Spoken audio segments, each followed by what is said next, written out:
and you've walked through it with courage. Before I go, I want to offer you one last thing, permission. To rest now. To release the need to solve everything tonight. To let stillness hold you like a soft blanket. You've earned peace, and you are safe to claim it. As I hand you over to the care of Theoline, a voice of grounded affirmation and gentle clarity, know this. You are not alone. Your healing is valid. Your becoming is beautiful. It's quiet now. The noise of the day has settled, and in the stillness, something rises. Not loud, no, but present, persistent. A feeling you couldn't name earlier. A tension in your chest. A memory that arrived uninvited. A question that keeps looping. Why am I still carrying this? This hour, this sacred 2 a.m. is not about fixing. It's about witnessing. It's about gently turning inward to the places you've avoided, the shadows, the stories. You don't need to fight them tonight. You don't need to solve them. Just meet them. Sit beside them. Because beneath the ache,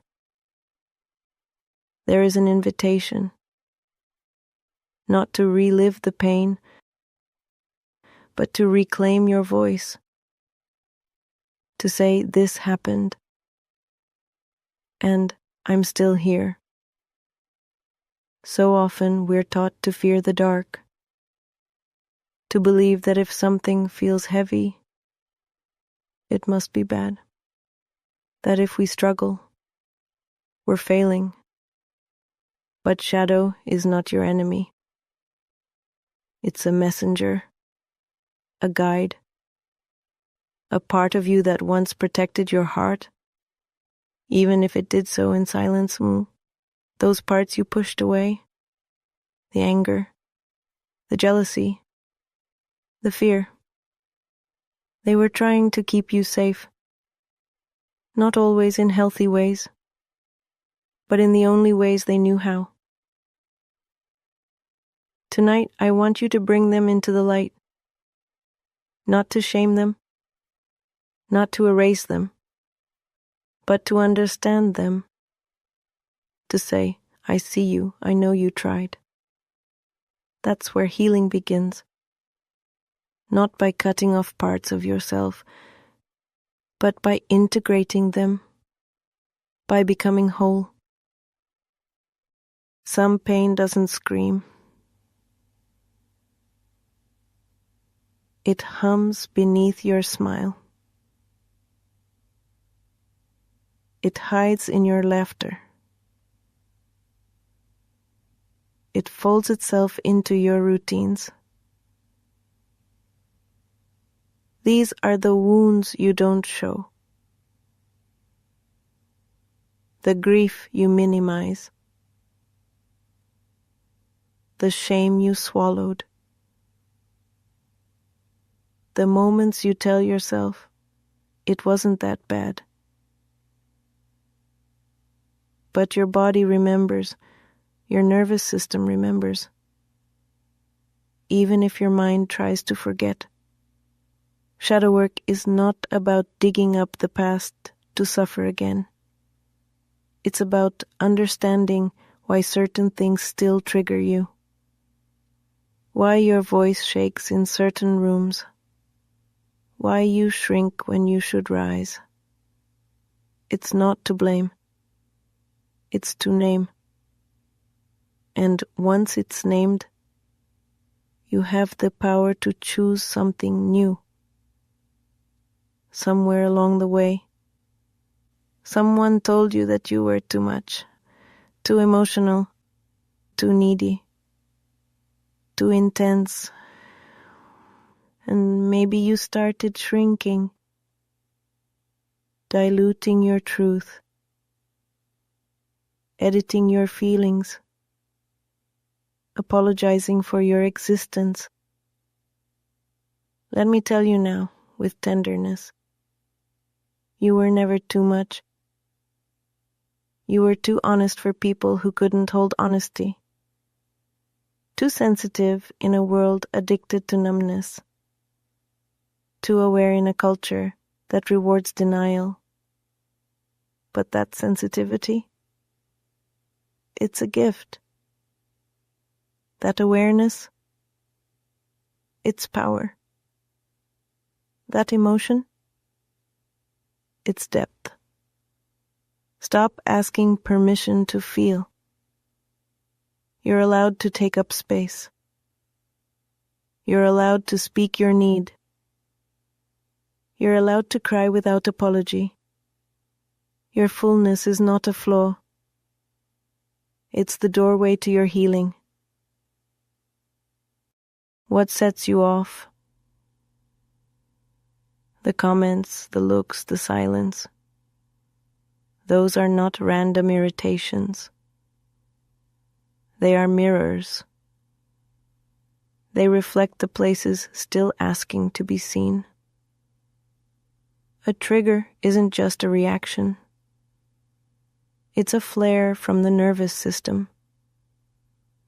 It signals something here feels unsafe. Not because you're broken, but because there's history. Instead of punishing yourself for reacting, get curious. So, what does this remind me of? Where have I felt this before? What am I afraid will happen? This is the work of depth, of not shaming the parts that still feel raw, but learning what they're trying to protect. You are not your reaction. You are the one observing it. And in that observation lies your power. We inherit more than eye color or last names. We inherit stories, rules, survival codes. Maybe your family taught you, don't talk about feelings. Maybe you learned, keep the peace at all costs. Or, love is something you have to earn. These beliefs live in your bones. Not because you chose them, but because they were passed down. Shadow work is the brave act of questioning those scripts. Who does this belief serve? Is this mine or theirs? What do I want to believe now? You are not here to repeat patterns.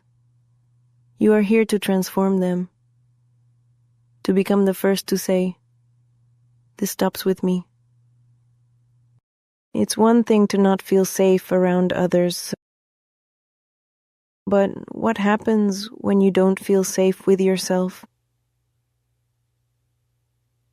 When your thoughts spiral? When your emotions feel too big? When silence becomes a threat instead of peace? This is more common than you think. Many of us were never taught how to sit with ourselves.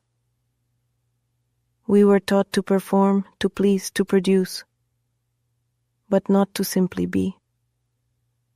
So now, when you slow down, your nervous system panics. Your shadows get louder, and you feel unsafe in your own presence. That's okay.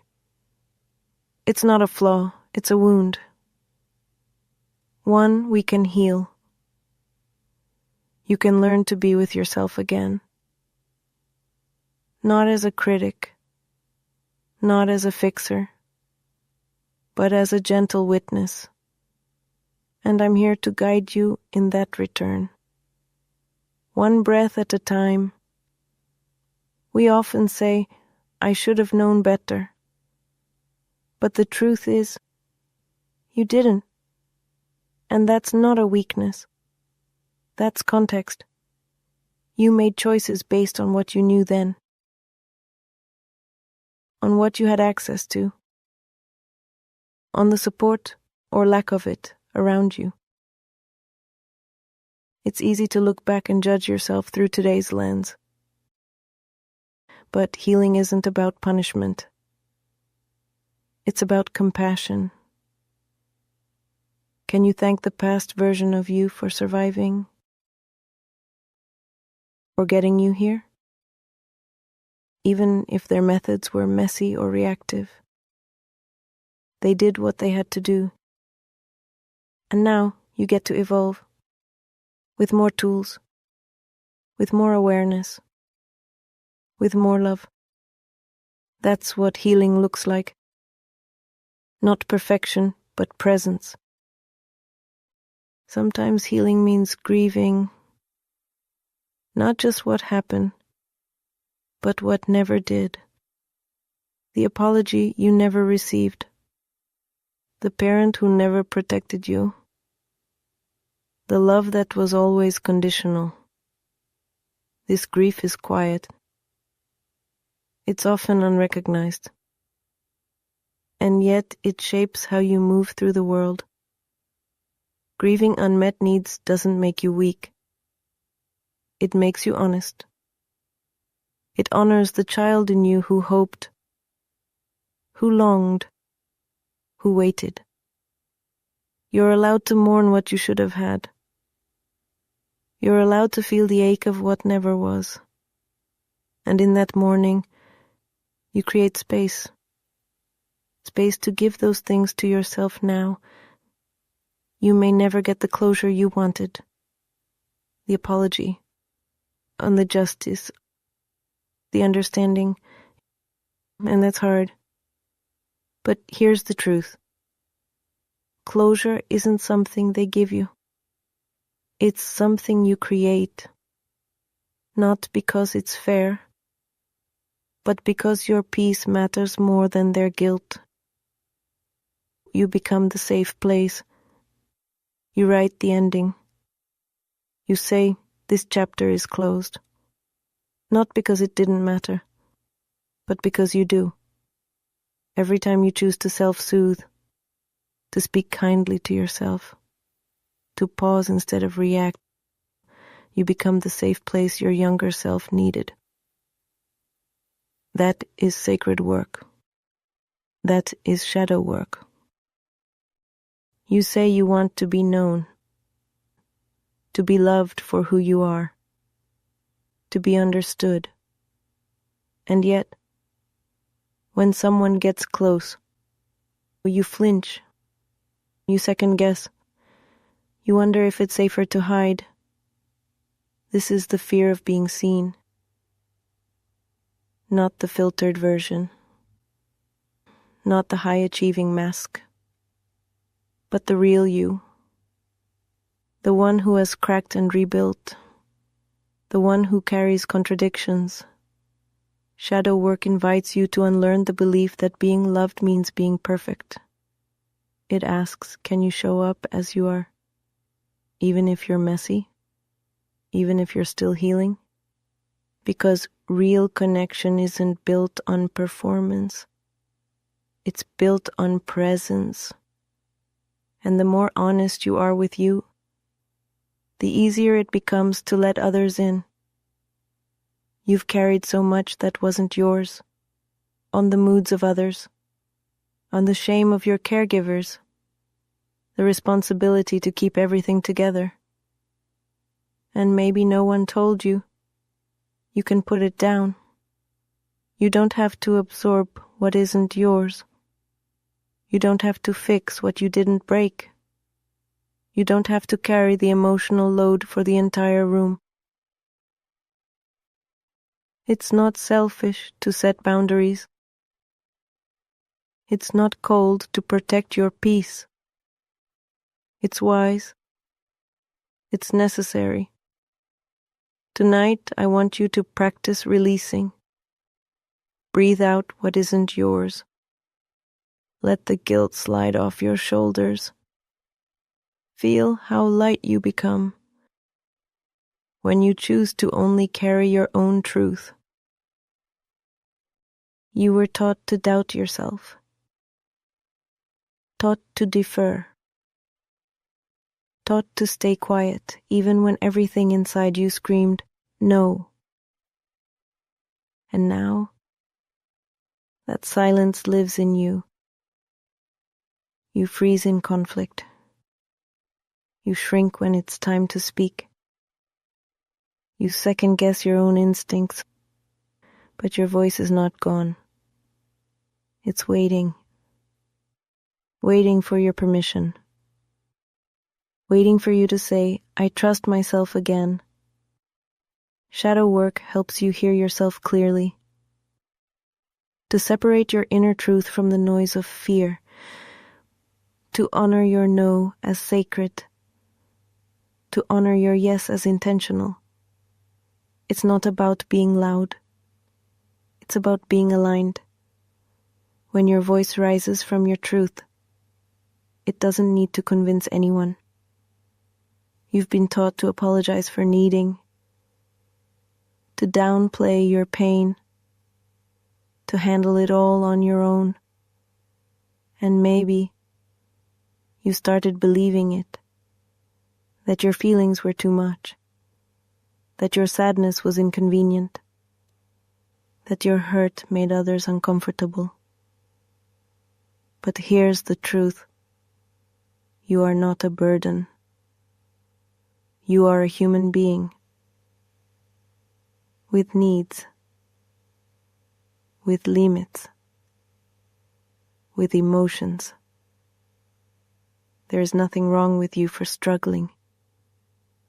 There is nothing wrong with asking for support. You don't have to earn love by being invulnerable.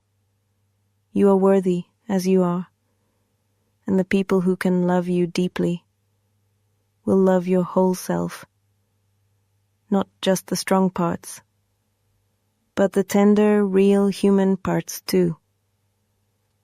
No one talks enough about the loneliness of healing, the way old relationships fall away, the way you start to feel different in rooms you used to belong to. Growth can isolate you, not because you've become better than others, but because you've become more you. And not everyone will come with you on that journey.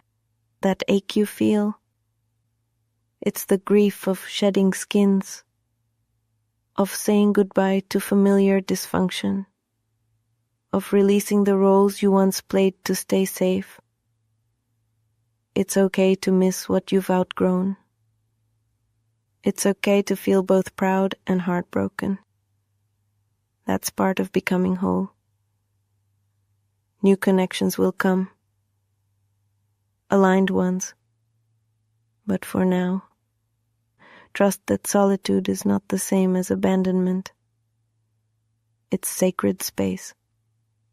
For your becoming, if you were taught that anger is dangerous, you might have learned to swallow it, to convert it into tears, to pretend everything's fine while your body screams otherwise. But anger is a compass. It points to violation, to crossed boundaries, to where your soul says, enough.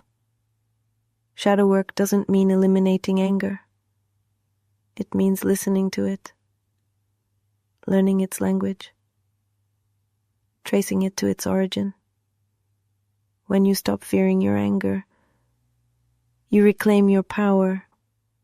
You stop abandoning yourself for the sake of harmony.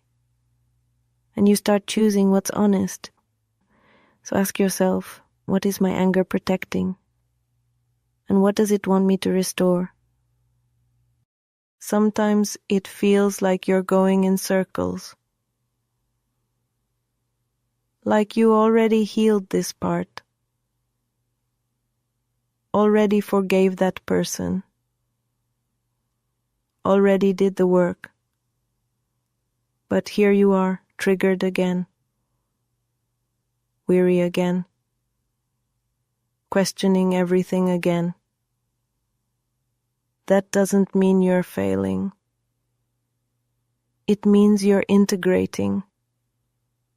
Healing isn't a straight line, it's a spiral.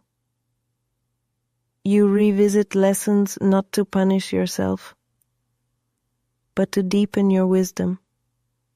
Each return is an opportunity to respond differently, to soothe more gently, to offer compassion where you once offered shame. So next time you find yourself in a familiar ache, don't say, "I'm back here again." Say, "I'm meeting this again with more of me present." Rest is not laziness. It's not failure. It's not weakness. Rest is resistance. It's a boundary. It's a declaration that your worth is not tied to how much you produce. You don't need to earn rest. You don't need to explain it. You don't need to apologize for it. You are a human being, not a machine. And your nervous system needs space to reset. Your soul needs time to exhale. So tonight, if your body asks for stillness, listen. If your mind craves silence, honor it. If your spirit feels weary, let it be held. You are worthy of rest. Without guilt. Without conditions. Just because you are. Somewhere along the line, someone made you feel like you were too intense, too emotional, too complicated, too sensitive. So you started shrinking, softening your tone, holding back your joy, diluting your truth. But let me say this clearly. You are not too much. You are deep. You are layered. You are alive. The people who told you otherwise were intimidated by their own smallness. Your fullness reflected their emptiness. Shadow work invites you to reclaim your bigness, to stop apologizing for your existence, to take up space emotionally, spiritually, energetically. The right people won't just handle your depth. They'll honor it. They'll feel safe in it. You were never meant to be small. You were meant to be whole. If you've made it this far with me tonight, you've done brave work. To face what's hidden. To explore the